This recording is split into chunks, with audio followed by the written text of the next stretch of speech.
So, as we have started the second topic from the second section, this calculus is applications of derivative. And yesterday we have seen the first application. It is equations, is slope of tangent and normal, and then we have obtained the formula for equation of tangent and normal also.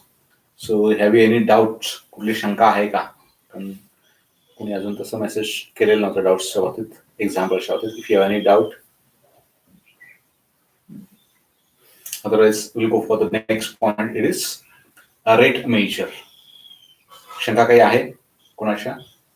असेल तर chat करा. So welcome to all.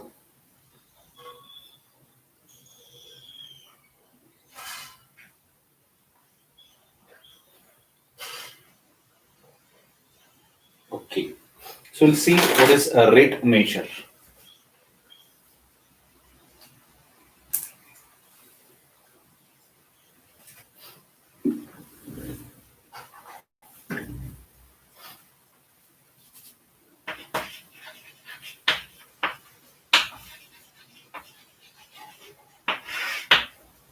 So we consider one function y is equal to f of x. आता हे applied असतील म्हणजे याच्यामध्ये वेगवेगळ्या concept आपण बघणार आहेत. समजा एक्स स्क्वेअर आहे,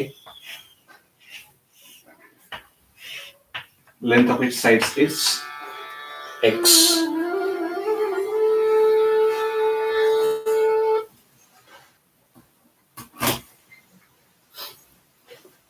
आणि याचा एरिया त्याला आपण नेहमी ए म्हणतो, त्याच्याऐवजी मी वाय म्हटलं. Y is equal to x square. पण हा जो स्क्वेअर आहे एक्स, ज्याची लेंथ ऑफ साइड एक्स आहे, हा फिक्स नाही आहे, तर तो इन्क्रीजिंग आहे. तो कंटिन्युअस इन्क्रीज व्हायला लागला. स्क्वेअर आहे पण इन्क्रीज होतो, एक्सची व्हॅल्यू इन्क्रीज होत जाते, आणि त्यामुळे काय होणार आहे, वाय इन्क्रीज होत जाणार आहे. तर तुम्हाला जर एक्स इन्क्रीज व्हायचा रेट माहिती असेल तर वाय इन्क्रीज व्हायचा रेट तुम्ही कॅल्क्युलेट करू शकता. एक एक्झाम्पल तुम्हाला सांगितलं तर लक्षात येईल बघा, की हा प्रयोग बऱ्याच वेळा केला असणार आहे.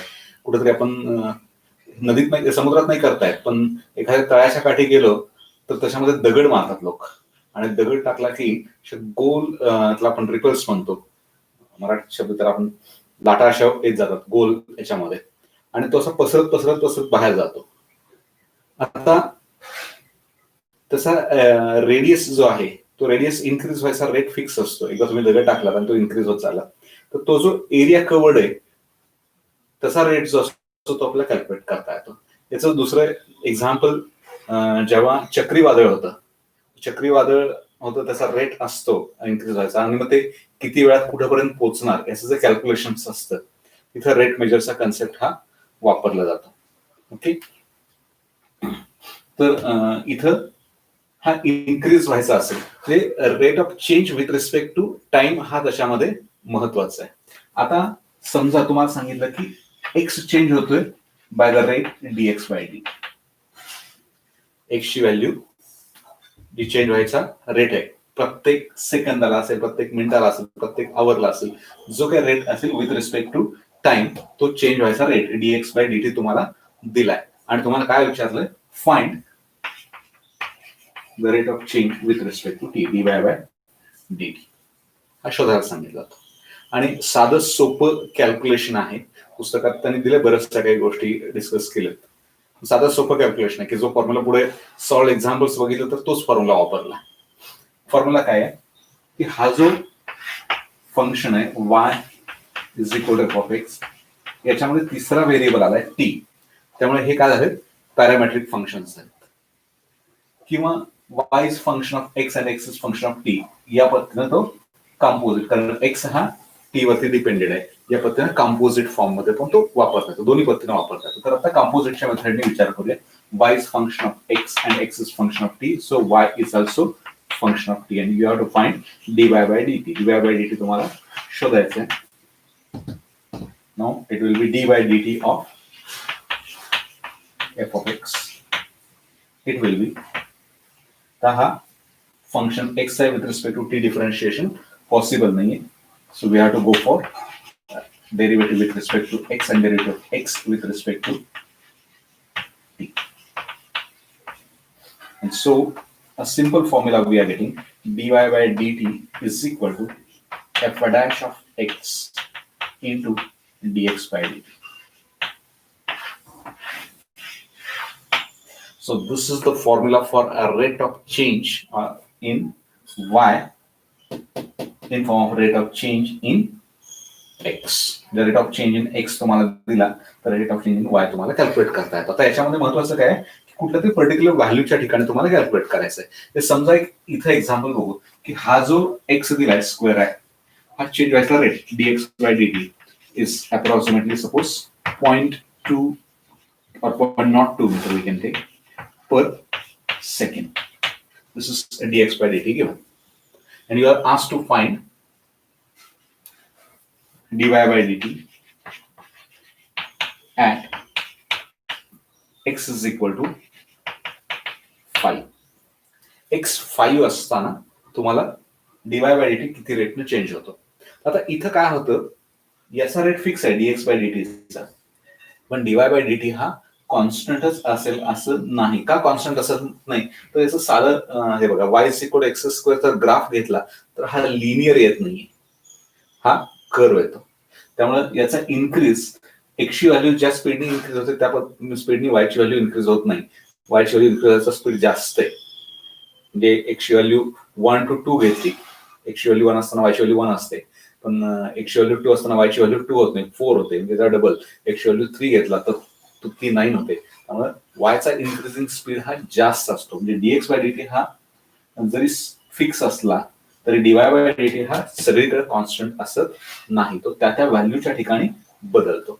मग आता काय करायला लागेल हे डिफरन्शिएट करा with respect to t. So dy by dt is equal to d by dt of x square. आता d by dt of x square कसा करायला लागेल आता केलं d by dx of x square into dx by dt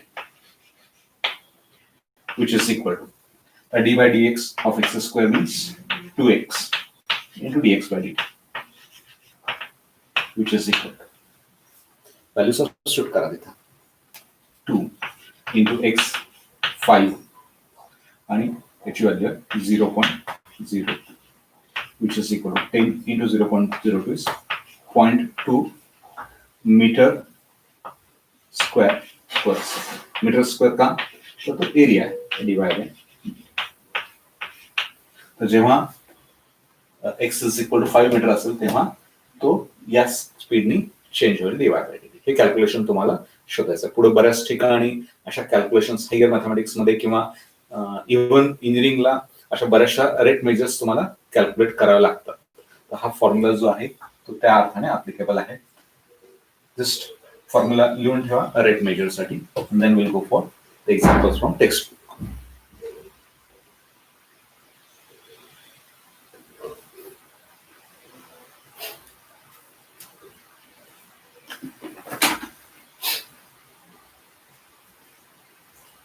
formula लिहा हवं तर हे एक्झाम्पल फॉर एक्झाम्पल लिहून ठेवू शकता तिथं.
So we'll go for question number 7. Question textbook असेल तर लिहून घ्या. मी शॉर्ट मध्ये फक्त क्वेश्चन रीड करतो. तुमच्या समोर टेक्स्टबुक आता नसेल त्यासाठी पण हे लक्षात ठेवायचं. मॅथ्सच्या लेक्चरला बसताना फक्त मोबाईलच्या समोर बसायचं नाहीये. तुमच्याबरोबर टेक्स्टबुक पाहिजे, नोटबुक, पेन या गोष्टी पाहिजेत आणि मग ते कम्प्लीट करायचं calculation. So a particle moves along the curve 6y is equal to x square plus 2. The particle moves along the curve 6y is equal to x square plus 2. Find the points on the curve at which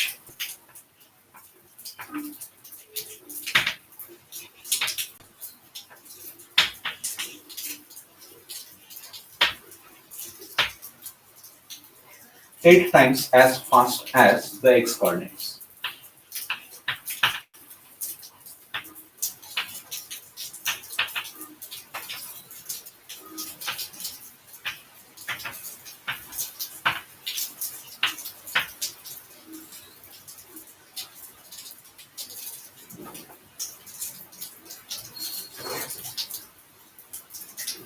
word problem मध्ये महत्वाचं काय असतं, त्याला mathematical modelling हा शब्द वापरला जातो, जो LPP linear programming problem topic मध्ये आपण बघणार आहोत. तर वर्ड प्रॉब्लेम्स LPP मधले ते यावर्षी पुरतं काढून टाकलेले आहेत. पण LPP काय सांगतो किंवा मॅथमॅटिकल मॉडेलिंग काय सांगतो की एक प्रॉब्लेम आहे, वर्ड प्रॉब्लेमची नेहमीच टेक्निक आहे की प्रॉब्लेम आहे तो फॉर्म तुम्हाला सांगितलाय, तुम्ही काय करता की त्याचा मॅथमॅटिकल फॉर्म मिळवता. तो फॉर्म्युला जो शब्दामध्ये सांगितलाय की पेन आहे, पुस्तके आणि ते परचेस करायचं आहे, त्याचा टोटल रेट एवढा होतो, असे एक्झाम्पल्स तुम्ही सायमल्टेनियस इक्वेशन मध्ये वगैरे सॉल्व्ह केले. तसाच हा वर्ड प्रॉब्लेम आहे, तुम्ही कन्व्हर्ट करता कशामध्ये, एक इक्वेशन मध्ये कन्व्हर्ट करता किंवा मॅथमॅटिकल रिलेशन्स मध्ये कन्व्हर्ट करता. तसं आता इथं की एक हा समजा रोड असेल, त्या रोडने ते ट्रॅव्हल करतं. आता ट्रॅव्हल करताना हा ग्राफ आहे, या ग्राफवरून ट्रॅव्हल करताना वाय कॉर्डिनेट चेंज व्हायची, चेंजिंग रेट म्हणजे काय, it is dy by dt. आणि ऍज फास्ट ऍज, कारण फास्ट याचा अर्थ स्पीड आला, स्पीड म्हणजे dx by dt आला. हे लक्षात ठेवा. तुम्हाला dx by dt हा शब्द प्रश्नामध्ये कुठे दिले मी, पण शब्दामध्ये कुठे दिलं, as fast as x coordinate. X coordinate जसा चेंज होतो जितका फास्ट चेंज होतो, म्हणजे फास्ट चेंज होतो किंवा स्लो चेंज होतो हे कोण ठरवतं. मी इथून इथं चालत गेलो, परत मी आलो आणि पुन्हा सांगतो, आणि मी इथून इथं चालत गेलो, पहिल्यांदा फास्ट गेलो का दुसऱ्यांदा फास्ट गेलो, तर दुसऱ्यांदा फास्ट गेलो. आता हे मॅथमॅटिकली कसं समजावून सांगणार, तर पहिल्यांदा इथून इथं पण मला यायला लागलेला टाइम आणि दुसऱ्यांदा इथून इथे यायला मला लागलेला टाइम तुम्ही कॅल्क्युलेट केला आणि कुठला टाइम जास्त कमी याच्यावर तुम्ही ठरवलं की फास्ट का स्लो. म्हणजे हे विथ रिस्पेक्ट टू टाइम तुम्ही ठरवताय, बरोबर आहे का बघा. मग एक्स कॉर्डिनेट आणि वाय कॉर्डिनेट चेंज होतात विथ रिस्पेक्ट टू टाइम, म्हणजे dy by dt 8 टाइम्स असतो. पण या रिलेशन मध्ये मूळचा फंक्शन काय बघा, बट दिस इज गिवन. हे लक्षात आलंय का बघा. याच्यामध्ये काही शंका असेल तर चॅट करू शकाल, otherwise I go for the next part. त्याच्यामध्ये y is equal to 6y is equal to x square plus 2. This is the given function. Differentiate with respect to, काही लोक म्हणतील मगाशी सांगितलं ते आणि हे वेगळं होतं, तर मगाशी dx by dt ची काहीतरी व्हॅल्यू आपण घेतली होती 0.02. आता इथं dx by dt ची व्हॅल्यू तशी दिलेली आहे, ती कोणाच्या भाषेमध्ये दिली, dy by dt च्या रिलेशनच्या भाषेमध्ये दिली. फरक तेवढाच आहे प्रश्नामध्ये. मगाशी कंडिशन आठवते का बघा, इथे लिहिलं होतं dx by dt is 0.02 metre per second. dx by dt ची दिलेली कंडिशन होती. इथं dx by dt ची पर्टिक्युलर व्हॅल्यू दिलेली नाहीये, पण तुम्हाला असा पॉईंट शोधायचा आहे की ज्या ठिकाणी dx by dt आणि dy by dt मध्ये हे रिलेशन असेल, तो पॉईंट शोधावून सांगेल. आता हे मूळचं फंक्शन आहे, परत मगाशासारखंच करणार आहे. Differentiate with respect to t. 6 is constant. Derivative of y is dy by dt is equal to derivative of x square with respect to t. dy dt of x square plus 2. आता होईल dy dx of x square plus 2 into dx by dt. आणि आपल्याला साधं relation मिळतं 6 into dy by dt is equal to derivative of x square is 2x, derivative of 2 is 0 into dx by dt.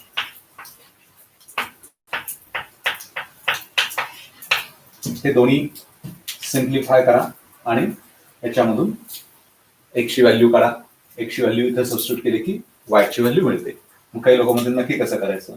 दोन्हीपैकी काही करा, याला याने divide करा, या बाजूला डीवाय बाय डीटी, या बाजूला डीएक्स बाय डीटी कॅन्सल होईल आणि जे येईल त्यावरून एक्सची व्हॅल्यू मिळवता येईल. काही लोकांना वाटलं की आम्ही डीवाय बाय डीटीची व्हॅल्यू वापरतो, वापरा, परत तुम्ही कॅन्सलच करणार आहे, कारण डीवाय बाय डीटीची व्हॅल्यू डीएक्स बाय डीटी येईल आणि तो कॅन्सल करणार आहे. दोन्हीचा अर्थ तोच येतो. सो युझिंग 1 in 2, कारण ही कंडिशन आहे, ही कंडिशन वापरायची. जसं मगाशी डीएक्स बाय डीटीची व्हॅल्यू वापरली होती तशी ही कंडिशन आपण वापरणार. लिहिताना फक्त आपण कंडिशन आधी लिहिली, फंक्शन नंतर लिहिलं, एवढाच फरक आहे. Using 1 in 2 we get. So see what we get. 6 dy by dt. dy by dt च्या ऐवजी येणार आहे 8 into dx by dt. Sir तो कॅन्सल करता येतो इथं, पण तो काही मी करत बसलो नाही. Here on the side it is 2x into dx by dt. आता काय काय कॅन्सल होतं? कॅन्सल करा. dx by dt कॅन्सल होतो. 2, 3 and so x is equal to 24. आता x is equal to 24 इथं सबस्टिट्यूट करा, y ची व्हॅल्यू कॅल्क्युलेट करा आणि तो पॉइंट येईल जिथं तुम्हाला हा rate of change in y coordinate is 8 times rate of change in x coordinate येणार. करा कम्प्लीट.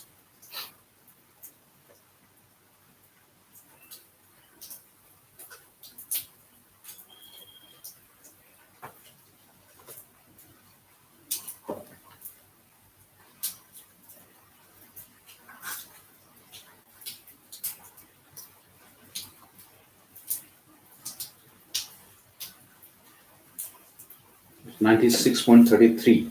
Okay.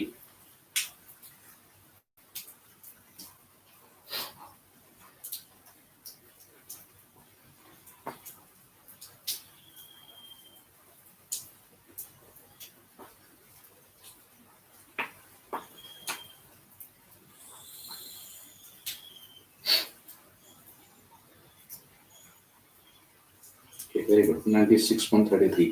प्रश्न कसा विचारला बघा.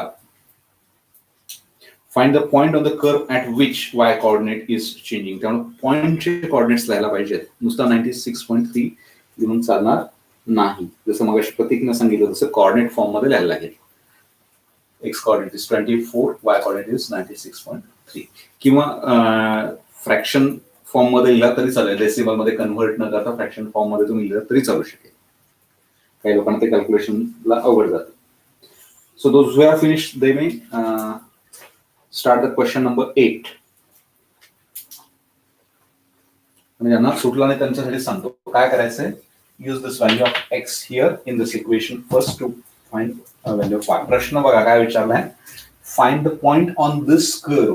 या कर्वचा पॉइंट शोधायला सांगितलाय की त्याच्यासाठी dy बाय dt हा 8 टाइम्स dx बाय dt असतो. मग तो आपण वापरलाय इथं याच्या डेरिव्हेटिव्ह मध्ये आणि x ची व्हॅल्यू आली 24. x ची व्हॅल्यू 24 केव्हा येते? when dy by dt is 8 times dx by dt. फक्त ती इथं सबस्टिट्यूट करा आणि y ची व्हॅल्यू काढा, एवढंच आहे. समजावून घेऊन करा काय आपण करतो. फक्त मॅथमेटिकल कॅल्क्युलेशन्स नंबर वापरू नका. So then by first 6y is equal to 24 square plus 2. 24 चा स्क्वेअर आठवत नसेल तर ट्रिक सांगितली होती. 4 16 16 this is 6, carry 1 on this side, it is 7 5 7 6 plus 2 and 6 into y.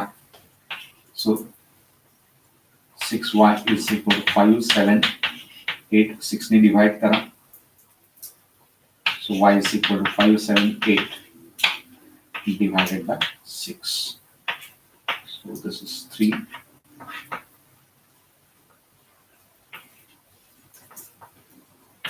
8 9.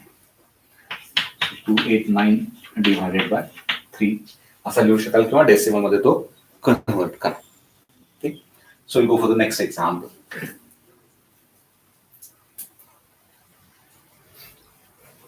Yes, Varad, you may start the next question number 8. Have you finished question 8? A spherical soap bubble is expanding. हा प्रयोग तुम्ही बऱ्याच वेळा केला असता लहान असताना तरी. तोंडासमोर ते हे धरून फुगा तयार करता आणि तो एक्सपांड होतो. Okay.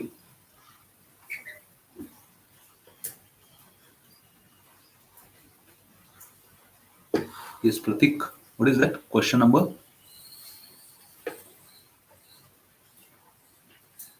Pi into 0.4. Okay. Then you may go for the next example. The spherical soap bubble is expanding so that its radius is increasing at the rate. काय दिला होगा? Radius आपण notation का वापरतो r. So dr by dt. Radius is increasing at the rate 0.02 centimeter per second. दिलेली माहिती mathematical form मध्ये convert करायला सुरू करायचं. मग अशी सांगितलं होतं की dr by dt. Then at what rate the surface area, प्रश्न विचारला होता surface area, ds by dt विचारला. ds surface area is increasing when radius r is equal to 5 centimeter. मग असं जे एक्झाम्पल दाखवलं होतं ते जर कळालं असेल आणि सरफेस एरियाचा फॉर्म्युला जर लक्षात असेल तर हे एक्झाम्पल सोडवणं सोपं जातं. सुरू करा सोडवायला.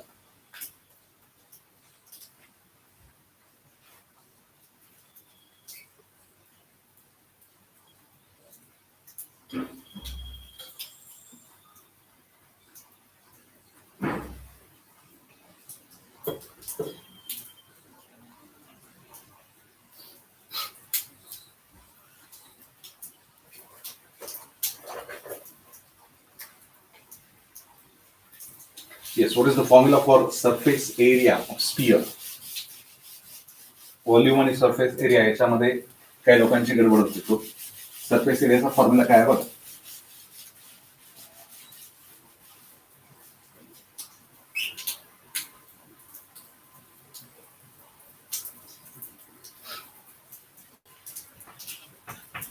S is equal to formula for surface area.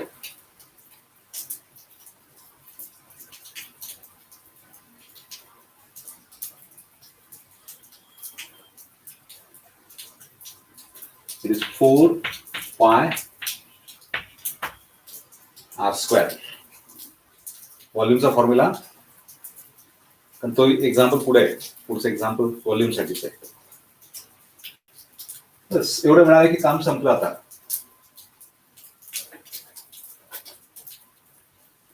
So S is equal to 4 pi r square. We can say this is given. प्रश्नावरून हे तुम्हाला मिळालंय.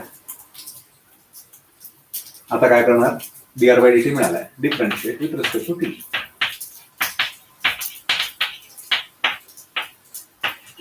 ds by dt is equal to 4 pi into dr by dt with respect to t. It is 2r into dr by dt. Derivative with respect to t घेतात. आणि आता फक्त values substitute कर. Then ds by dt is equal to 4 pi, it is into 2, it is 8 pi into r तुम्हाला सांगितलं 5 into dr by dt is given 0.02. करा multiply and you will get it as 5 into 0.02 is 0.1 and 0.1 into 8 is 0.8 pi. So don't forget to write the unit. Unit लिहायला विसरू नका.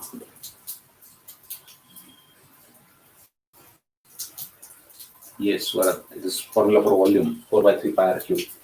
As a unit काय आता? It is given in centimeter. हा radius आहे आणि हा area मधला change आहे. So this is centimeter square per second.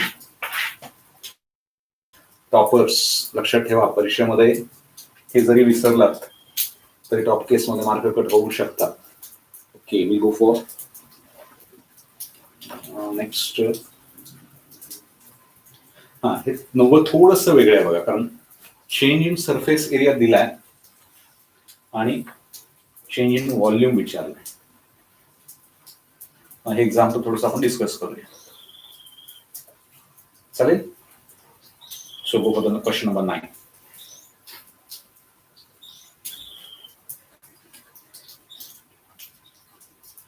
The surface area of spherical balloon. Example सोपे आहेत.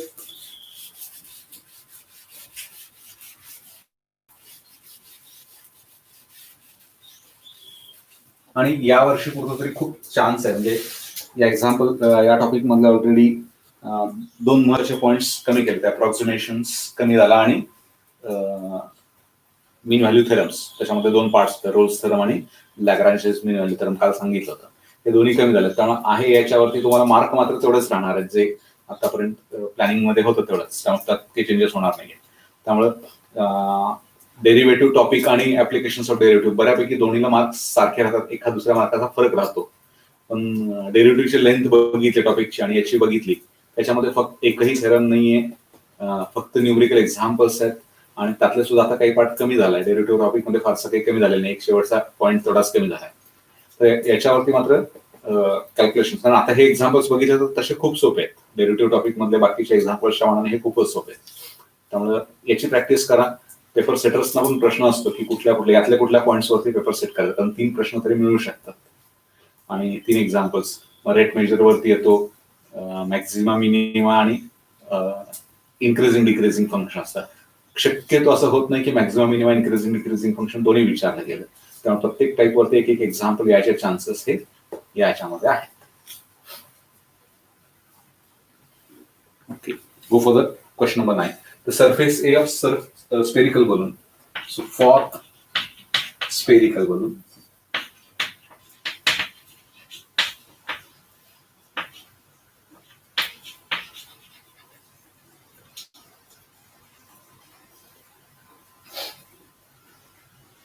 सरफेस एरिया म्हणजे ds/dt दिलाय is 2 centimeter square per second. At what rate the volume of balloon is increasing? dv/dt तुम्हाला विचारलाय. Increasing when radius of balloon is 6 centimeter for r is equal to 6 centimeter. खरं तर हे असे examples वर्गात विचारायला खूप बरं वाटतं, कारण प्रश्न विचारण्याची उत्तर घेतात. इथं मॅथमॅटिकल रिलेशन्स तुम्हाला चॅटमध्ये टाईप करायला सुद्धा अवघड जातं. आहे, आपण एन्जॉय करू आहे या फॉर्म मध्ये सुद्धा. आता एस आणि व्ही मधलं रिलेशन तुमच्याकडे आहे का? कारण सगळ्यात महत्वाचं ते की व्ही आणि एस मधलं रिलेशन नसेल तर थोडस लेंदी होतं, पण कॅल्क्युलेशन्स मध्ये 2 गोष्टी करायला लागतात. व्हाया म्हणजे इथून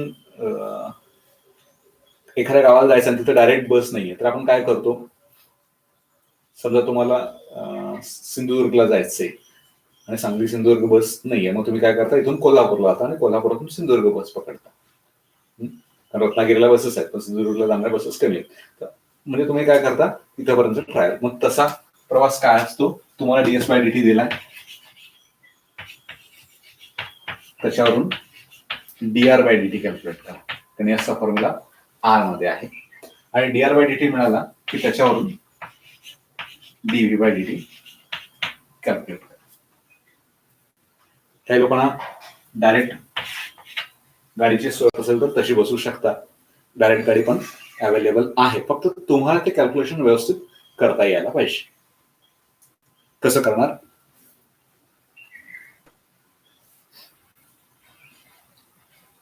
फॉर्म्युला दोन्ही लिहून दिल्या. We have s is equal to 2πr², आता मग आपण फॉर्म्युला बघितला first, and v is equal to 4/3πr³. याच्यावरून dr/dt शोधता येतो. मग अशा एक्झाम्पल उलट येतं, कारण इथे ds/dt ची व्हॅल्यू दिली, इकडे दिली, हे शोधता येईल, फार सगळे अवघड काही नसतं. हा मिळाला की तो इथं वापरायचा आणि याच्यावरून डीव्ही बाय डीटी शोधता येईल. हे पर्याय काय सांगतो, याच्यावरून आर ची व्हॅल्यू तयार करा आणि आलेली आर ची व्हॅल्यू इथं वापरा, म्हणजे त्यात काय या दोघांच्या मधून आर इलिमिनेट करा आणि फॉर्म्युला व्ही आणि एस मध्ये मिळवता येतो डायरेक्ट करता. हे दोन पर्याय आहेत. दोन्ही मेथडनी सोडून बघू आपण काय करता येतं. फर्स्ट मेथड इथून, मेथड फर्स्ट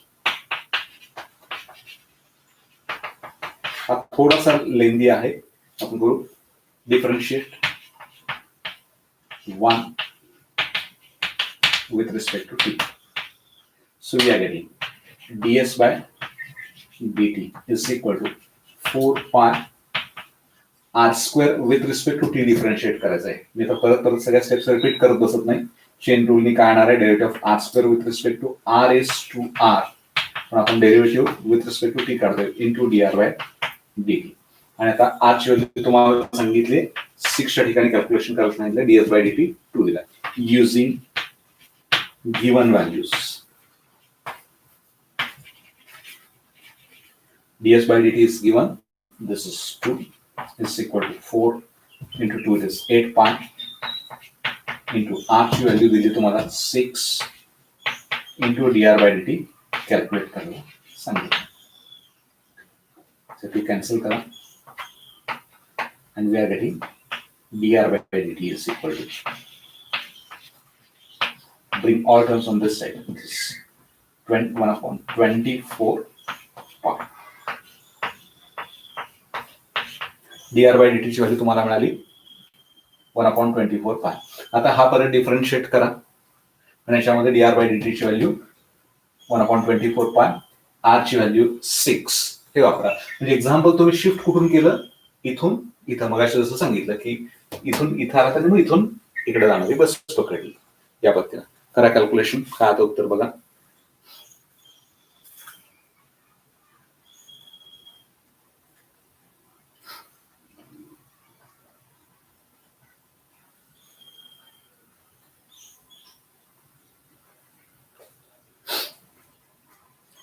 इथून पुढचा पार्ट तुम्ही करा. मी सेकंड मेथड जो आहे तो इथे सांगतो काय करायचं.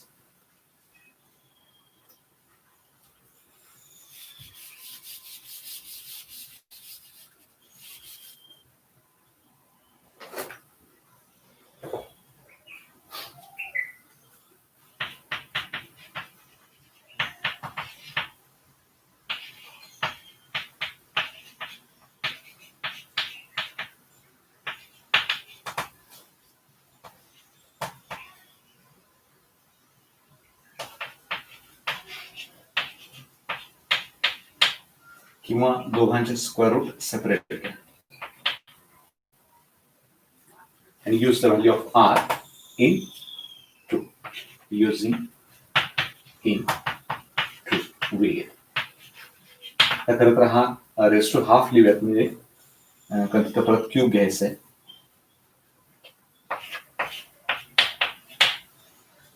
Now v is equal to 4/3 into pi into, तर हे 1/2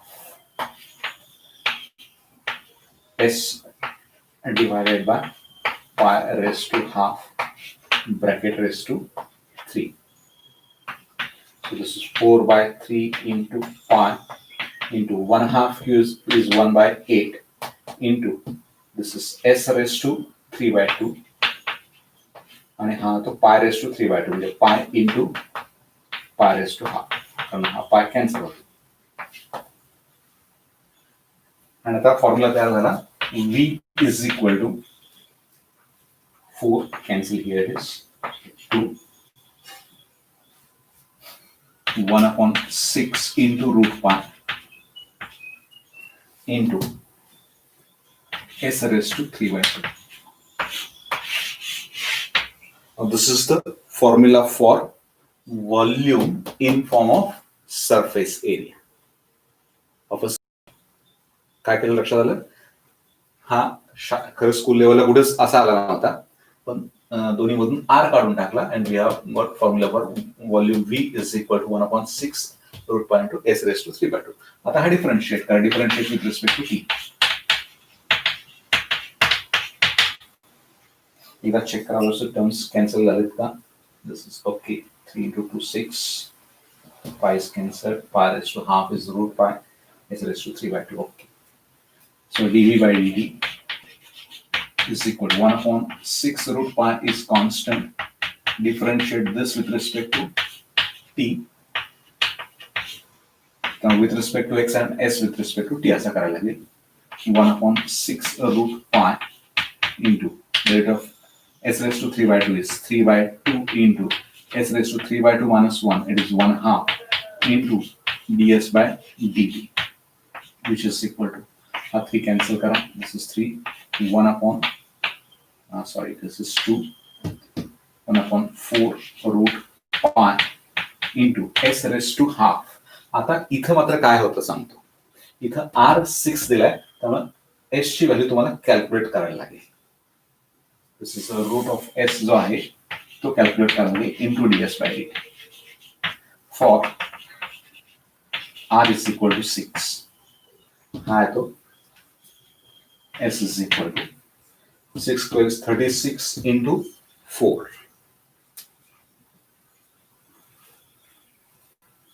144 pi. So this is substitute kara. Then dv by dt is equal to 1 upon 4 root pi into root of 144 pi into ds by dt ची value आहे 2. This is 1 upon 4 root pi into this is 12 root pi. So root pi gets cancelled. Meter cube per second. Yes.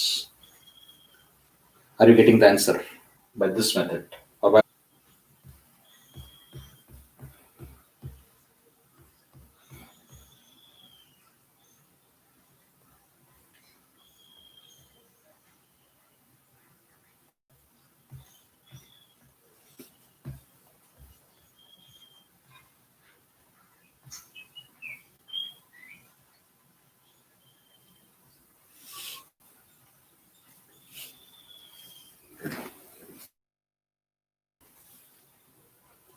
Camera थोडासा disturb झाला होता, त्यामुळे video stop झाला.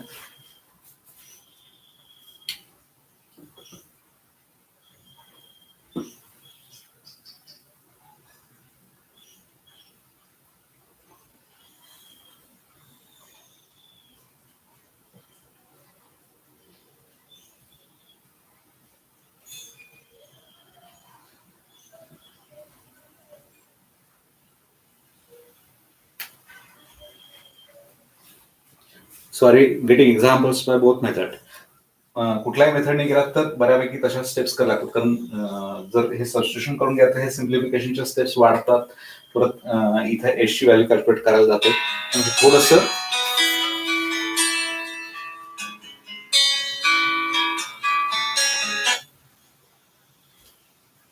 थोडस लेंदी होत राहतं, त्यामुळं हे चेक करायला लागेल थोडस. किंवा पहिल्या मेथडने गेलात तर एक 2 3 स्टेप्स वाढतील, पण अशा कॅल्क्युलेशन्स लेंदी किंवा जिथे चुकायचे चान्सेस आहेत असं कुठं होत नाहीये. त्यामुळे better I will suggest the first method. म्हणून तुम्हाला ते करा म्हणून सांगितलं की दुसरी मेथडचे डायरेक्ट रिलेशन पण तुम्ही VNES मध्ये तयार करू शकता. असं हे एक्झाम्पल आहे. ओके.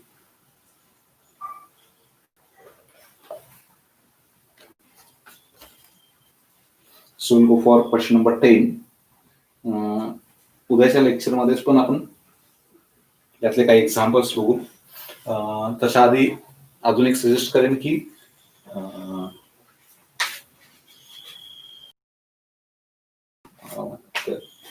तीन सॉल्ड एक्झाम्पल्स दिलेत, 4 आहेत सॉल्ड एक्झाम्पल्स पण वाचून बघा. पण त्या टाईपचे काही एक्झाम्पल्स आहेत, त्याच्यामध्ये काही डाऊट्स असतील तरी आपण उद्या डिस्कस करूयात.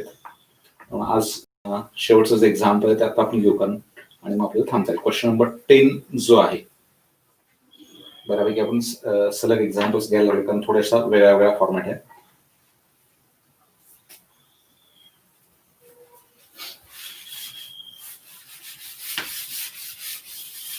So those who have finished the previous one, they can start question number 10.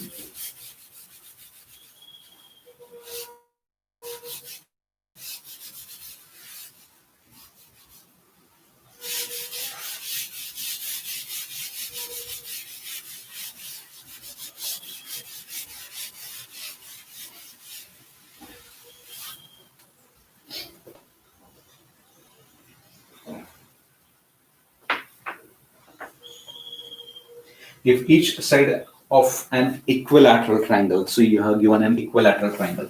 बऱ्याचशा जॉमेट्री मधल्या कन्सेप्ट या सगळ्या 10वी पर्यंत शिकल्या ह्या तुम्हाला वापरायला लागणार आहे या ऍप्लिकेशन मध्ये. Equilateral triangle,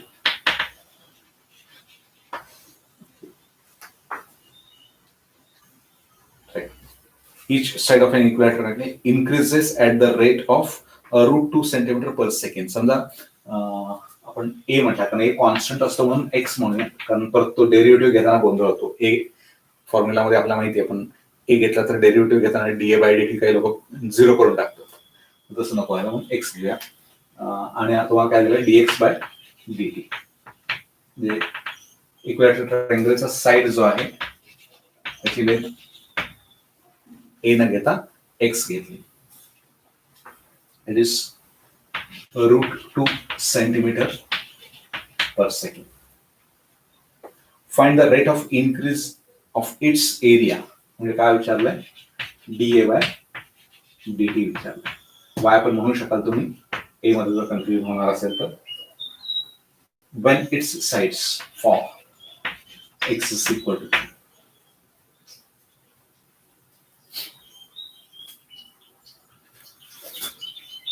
Yes, 3 into √6 divided by 2 or 3√3 divided by √2.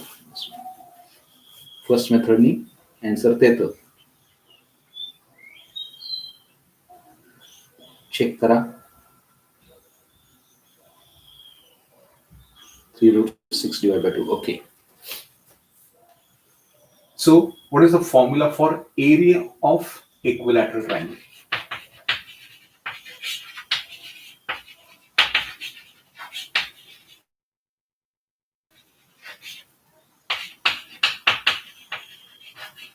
कारण बहुतेकांना एरिया ऑफ ट्रायंगलचा फॉर्म्युला पाठ असतो, पण एरिया ऑफ इक्विलॅटरल ट्रायंगलचा फॉर्म्युला बरेच लोक विचारतात. विसर ट्रायंगल 1/2 बेस इंटू हाईट.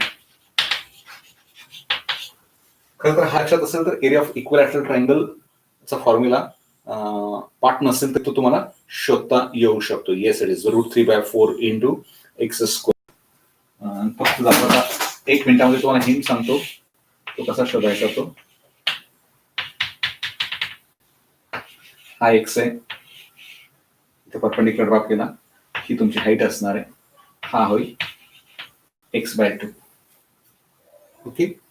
आणि आता इथं पायथागोरस प्रमाणे ट्रायंगल काय झाला, so this is x² is equal to h² plus x/2 bracket square, that is h² is equal to x² minus हा या बाजूला ट्रान्स केला, this is minus x² divided by 4, and so we are getting h² is equal to 3x² divided by 4. So height ही किती येते, √3/2 into x. आणि मग या formula मध्ये वापरा. Area of triangle equilateral triangle is 1/2 base total घेतला तर तो x असतो, √3/2 into x, and so we are getting formula as area of equilateral triangle is equal to √3 divided by 2 into x². संपलं. खूप सोपं झालं. फक्त आम्ही एक ट्रायंगल काढून टाकतो.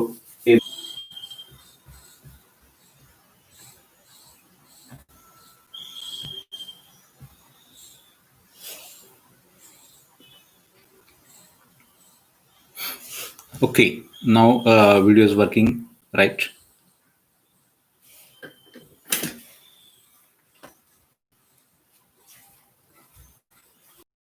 थोडासा कॅमेरा आणि लॅपटॉप सिंक्रोनायझेशन मध्ये थोडासा डिस्टर्बन्स आला होता 1-2दा, त्यामुळे व्हिडिओ रन होताना अडचण आलेली. Okay, so it is 4:55. पुढचे जे एक्झाम्पल्स आहेत अप टू 12th हे सिमिलर आहेत. त्यानंतर 13, 14 आणि 15 हे बऱ्यापैकी सिमिलर आहेत. 13, 14 तर सेम असेल बऱ्यापैकी. सॉल्व एक्झाम्पल मध्ये तसं एक्झाम्पल दिले त्यामुळे ते सॉल्व करा. इथं ट्रायंगल मधली सिमिलॅरिटीची कन्सेप्ट वापरायची 13 आणि 14 मध्ये. 15 मध्ये तुम्हाला पायथागोरस थेरम वापरायचा आहे. कारण तो लॅडर शिडी अशी लावलेली आहे आणि ती घसरते. ती घसरली तरी शिडीची लांबी काही बदलत नाही, म्हणजे डायगोनल सेम राहतो. त्यामुळे तो जी इन्फॉर्मेशन दिली ती फक्त व्यवस्थित ड्रॉ करता यायला पाहिजे. म्हणजे पुढचे जे क्वेश्चन्स आहेत, क्वेश्चन नंबर 13, 14, 15 याच्यामध्ये तुम्हाला फिगर ड्रॉ करून त्याच्यामधलं रिलेशन व्यवस्थित मिळत यायला पाहिजे. म्हणजे आतापर्यंत कसं होतं की हे रिलेशन्स आपल्याला फॉर्म्युले होते याच्यामध्ये, पण त्या एक्झाम्पल्स मध्ये डायरेक्ट फॉर्म्युला कुठला नाही मिळत. व्हॉल्यूमचा फॉर्म्युला वापरला, सरफेस एरियाचा फॉर्म्युला वापरला, तर डायरेक्ट फॉर्म्युला त्या एक्झाम्पल्स मध्ये मिळत नाही. का आज ठेवलं, थोडस त्याच्यामध्ये तुम्ही थिंक करा, ड्रॉ करा. 14, 15 पुन्हा 16 जो आहे, what is poured in inverted cone, okay, semi vertical angle. हा तुम्हाला परत कोनचा फॉर्म्युला तुम्हाला वापरायला लागणार, व्हॉल्यूम ऑफ कोनचा फॉर्म्युला वापरायला लागणार. हा कदाचित तुम्ही सॉल्व्ह करू शकाल, पण याच्यामध्ये फिगर काढणं थोडंसं महत्वाचं आहे. आतापर्यंत याच्यामध्ये फारसे फिगर कुठे काढायला लागले होते, हे फक्त तुम्हाला हे समजावून सांगायला म्हणून काढलं होतं. पण पुढचे जे एक्झाम्पल्स आहेत ते मुद्दाम आज स्टार्ट नाही करत, 5 मिनिटं होते तरी. Tomorrow is MCQ. येस, बरे बाबा. ठीक आहे, MCQ घेऊ. हे एक्झाम्पल सॉल्व्ह करा. बघू, रविवारी मला दुपारी शक्य नाही, रविवारी हॅपी थॉट्सचं सेशन आहे, त्यामुळे रविवारचा दुपारचा लेक्चर तरी शक्य होणार नाही. रविवारी सकाळी असेल तर मी तुम्हाला सांगतो उद्या, अदरवाईज रविवारी आपण का ब्रेक पाहिजे रविवारी. तसं या आठवड्यात एक सुट्टी मिळाली होती. ठीक आहे, उद्या MCQ आपण डिस्कस करू. डेरिव्हेटिव्ह वरचेच.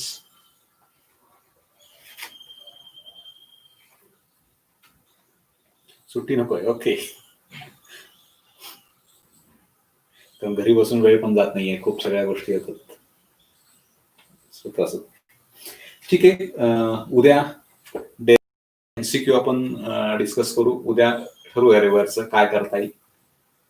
रविवारचं दुपारचा तरी लेक्चर शक्य नाही, आपण सकाळी जर घेता येणं शक्य नसतं, कारण सकाळचा माझा अजून प्रोग्राम फिक्स नाहीये, कदाचित बाहेर जाण्याची शक्यता आहे. नाही गेलं तर मग मी सकाळचं लेक्चर किंवा थोडंसं लवकर लेक्चर घेता आलं तर मी तुम्हाला उद्या सांगतो, उद्या आपण ते फायनल करू. So tomorrow will go for MCQ on derivatives. फक्त क्वेश्चन आज देणं शक्य असेल तर मी व्हॉट्सअपवर टाकतो, अदरवाईज उद्या मग तिथे हे टाकता येईल. मला चूज करायला लागतील क्वेश्चन्स, कारण ते मागच्या वेळचा क्वेश्चन पेपर तयार करून घेतला होता, त्यामुळे तो तुम्हाला पाठवणं शक्य होतं. आता तो तयार केलेला नाहीये. क्वेश्चन्स असतील तर मी तुमच्याकडे पाठवायची व्यवस्था करतो, ओके. आणि simultaneously questions examples 13 to 16 try करा. सॉल्ड एक्झाम्पल्स मध्ये त्याला सिमिलर एक्झाम्पल्स 3rd, 4th जे दिलेत ते पण थोडेसे बघा. फर्स्ट आणि सेकंडचे पण एक्झाम्पल्स याचे जे आहेत स्टोनचं वेगळं. आणि परीक्षेमध्ये सॉल्ड मधलं एक्झाम्पल घेऊ शकता, कारण 2 वर्षापूर्वीची एक गोष्ट कदाचित गेल्या वर्षी सांगितलीपासून तुम्हाला, की बोर्डाच्या परीक्षेला एक एक्झाम्पल आपण आता जेव्हा तो टॉपिक डिस्कस करू तेव्हा आपण सांगेन तुम्हाला एक्झाम्पल्स कसं होतं, की त्याला सिमिलर एक्झाम्पल हे जनरली विचारलं जायचं, पण ते एक्झाम्पल कधी विचारलं गेलं नव्हतं. पण ते एक्झाम्पल टेक्स्टबुक मध्ये सॉल्ड एक्झाम्पल्स मध्ये होतं. थोडासा चेंज होता त्याच्यामध्ये, आणि विद्यार्थ्यांनी जे नेहमी एक्झरसाइज मधलं एक्झाम्पल होतं त्या मेथडने ते सोडवायचा प्रयत्न केला. त्या कारणामुळे गेल्या वर्षी आपल्याकडे एकही विद्यार्थी आउट ऑफ आउट नव्हता. 99 टॉपर होता. ते बरेचसा प्रयत्न त्यांनी केलं, पण तिथं बरोबर ते थांबले. आणि गेल्या वर्षीच्या पेपरला, गेल्या वर्षी तसंच त्याच्या आधीच्या वर्षीला, आता जे गेले त्याच्या आधीची बॅच, तर त्या बॅचला इंटरनल ऑप्शन्स नव्हते, त्यामुळे कंपल्सरी याला और हा असाच प्रश्न असायचा. त्यामुळे बरोबर ती मुलं त्या एका एक्झाम्पल मध्ये सापडली होती. पूर्ण बोर्डामध्ये मॅथ्समध्ये आउट ऑफ आउटची संख्या खूप कमी आली होती. आता गेल्या वर्षी मात्र इंटरनल ऑप्शन्स असल्यामुळे आउट ऑफ आउटला चान्स जास्त होता. तुमच्यासाठी पण तो चान्स असणार आहे. पण सॉल्ड एक्झाम्पल्स हे सांगण्यासाठी